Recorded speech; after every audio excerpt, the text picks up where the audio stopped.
नमस्कार दोस्तों, स्वागत है आप सभी का हमारे YouTube channel interesting mysteries and facts में। चलिए वीडियो को आगे बढ़ाते हैं। कल्पना कीजिए कि अर्थ पिछले 242 दिनों से जुपिटर की ओर तेजी से खींचा चला जा रहा है और इस चीज़ का असर अर्थ पर दिखना भी शुरू हो चुका है। अर्थ जुपिटर के इतना नज़दीक आ चुका है कि अर्थ के आसमान में सिर्फ और सिर्फ जुपिटर ही दिख रहा है। अर्थ का टेम्परेचर इतनी तेज़ी से बढ़ने लगा है कि वातावरण में चारों ओर सिर्फ लपटें ही लपटें उठने लगी हैं। अब तो साइंटिस्ट का भी कहना है कि खत्म, bye bye, tata, good bye, गया। होगा जब ये दोनों प्लैनेट्स आपस में टकराएंगे। क्या ऐसी कोई संभावना है कि हम जुपिटर को पार कर जाएंगे? और जुपिटर पर इस टक्कर का क्या परिणाम होगा? एक तरीका है जिससे साइंटिस्ट इस सवाल का जवाब दे सकते हैं, और वो है कि जुपिटर के पास को स्टडी करना, क्योंकि यह घटना जुपिटर के साथ पहले भी हो चुकी है।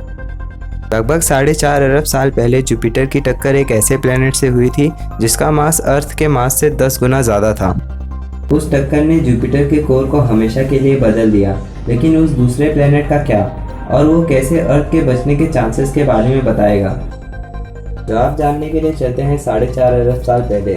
जुपिटर यूनिवर्स में अपनी जगह ही खोज रहा था। कुछ ही सालों में जुपिटर का ग्रेविटेशनल फोर्स 30 गुना बढ़ गया, जिससे आसपास के छोटे छोटे प्लैनेट्स का ऑर्बिट अनस्टेबल हो गया, और जिसकी वजह से प्लैनेट्स जुपिटर की ओर खींचे चले जाने लगे।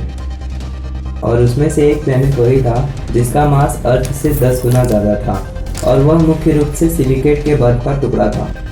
इस प्लैनेट ने जुपिटर को 46 किलोमीटर प्रति सेकंड की गति से टक्कर दी। इस टक्कर से जुपिटर ने बहुत कम मास खोया, लेकिन उससे उसका कोर हमेशा के लिए बदल गया। इस टक्कर से पहले जुपिटर का कोर डेंस हैवी एलिमेंट से भरा हुआ था, और बचा हुआ हिस्सा हाइड्रोजन और हीलियम से बना हुआ था। टक्कर के बाद छोटे छोटे प्लैनेट्स के सिलिकेट आइस कोर जुपिटर के कोर से जुड़ गए और जुपिटर के कोर को डाइल्यूट बना दिया, और इसी के साथ जुपिटर के हैवी एलिमेंट उसकी बाहरी परत में यानी आउटर लेयर में मिल गए। इस टक्कर से जुपिटर का कोई खास नुकसान नहीं हुआ, लेकिन दूसरे प्लैनेट के लिए उनका अंत साबित हुआ। आइए जानते हैं ऐसी संभावनाओं के बारे में जिससे अर्थ के साथ कुछ अलग हो सकता है। अर्थ की एवरेज ऑर्बिटल स्पीड 29.8 किलोमीटर पर सेकेंड है, और अगर इस स्पीड से अर्थ अपने ऑर्बिट को छोड़ता है और सीधे जुपिटर की तरफ बढ़ता है तो अर्थ को जुपिटर तक पहुंचने के लिए 242 दिन लगेंगे। इस सफ़र के दौरान जुपिटर दिन प्रतिदिन एक चमकते तारे जैसा बड़ा होता जाएगा। 6वें दिन के आसपास हमारे चांद जितना बड़ा जुपिटर दिखने लगेगा। जल्द ही अर्थ पर सूर्य का प्रकाश कम भी होने लगेगा। जब अर्थ मार्स के ऑर्बिट में पहुंचेगा तब सूर्य की रोशनी 50% तक कम हो जाएगी। इसमें से हमारा वातावरण ढाल की तरह काम करेगा। वातावरण के ग्रीन हाउस गैसेस वातावरण को कुछ समय तक गर्म रखेंगी, लेकिन कुछ समय तक ही। मार्स के सतह का तापमान -36 डिग्री सेंटीग्रेड होता है, तो हमें इसके अनुसार तैयारी रखनी पड़ेगी। मार्स की ऑर्बिट से निकलने के बाद अर्थ को मीटियोर बेल्ट का सामना करना पड़ेगा। साथ ही हमें खूबसूरत मीटियोर शावर देखने को भी मिल सकते हैं।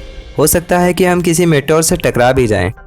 खैर, बिना किसी मीटियोर से टकराए अर्थ अब आगे बढ़ जाता है। पूरे 242 दिन सोलर सिस्टम में ट्रैवल करने के बाद आखिरकार अर्थ जुपिटर के पास पहुंच ही जाता है। अर्थ जुपिटर के ग्रेविटेशनल इन्फ्लुएंस में आ चुका है, जिससे अर्थ की स्पीड बढ़कर 60 किलोमीटर प्रति सेकंड हो जाएगी। ये गति किसी एरोप्लेन की गति का 250 गुना है। क्या हमने आपको बताया कि जुपिटर के 1 या 2 नहीं बल्कि पूरे 79 चंद्रमा हैं जो लगातार जुपिटर का चक्कर लगाते रहते हैं, जिससे चलते हो सकता है कि अर्थ किसी मून से टकरा जाए और वो है से था हो जाए। पर क्योंकि हमें ये जानना है कि अर्थ का जुपिटर से कोलिजन का क्या परिणाम होगा, तो हमें अर्थ को मून से बचाते हुए आगे ले जाना है। लेकिन क्या लगता है आगे चलकर क्या होगा? चीज़ें और भी ज़्यादा बिगड़ती और भयानक होती चली जाएंगी। जैसे ही अर्थ जुपिटर से टकराएगा, अर्थ का एटमॉस्फेयर तेज़ी से कंप्रेस होने लगेगा, जिससे अर्थ का टेम्परेचर इतना बढ़ जाएगा कि चारों ओर आग की लपटें ही लपटें होंगी।